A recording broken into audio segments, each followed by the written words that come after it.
আমি মিতা মণ্ডল। আজ আমি আপনাদের সামনে একটা কবিতা আবৃত্তি করে শোনাবো। কবিতাটির নাম সাইক্লোন।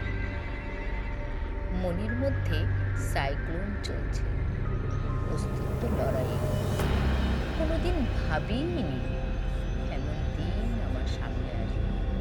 যা কোনোদিন ভাবিনি তাকে দেখতে পেলে তো অবাক হবই।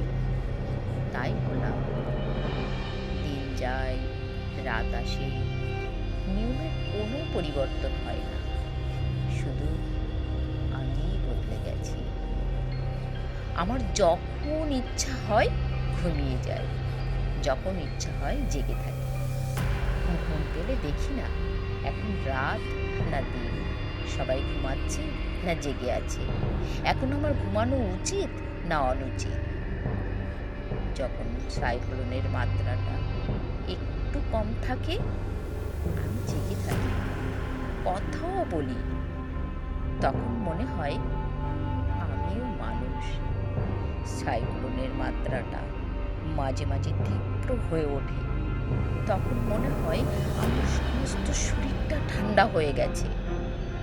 মরা মানুষের মধ্যে শুধু এইটুকুই পার্থক্য থাকে, একটা প্রাণের, যেটা আমার শরীরে আছে, যার জন্য মাঝে মাঝে আমি জেগে উঠি। তবুও নিজের কাছে প্রতিজ্ঞা, সাইক্লোন থামাবো, একদিন ফিরবো প্রকৃতির নিয়মে।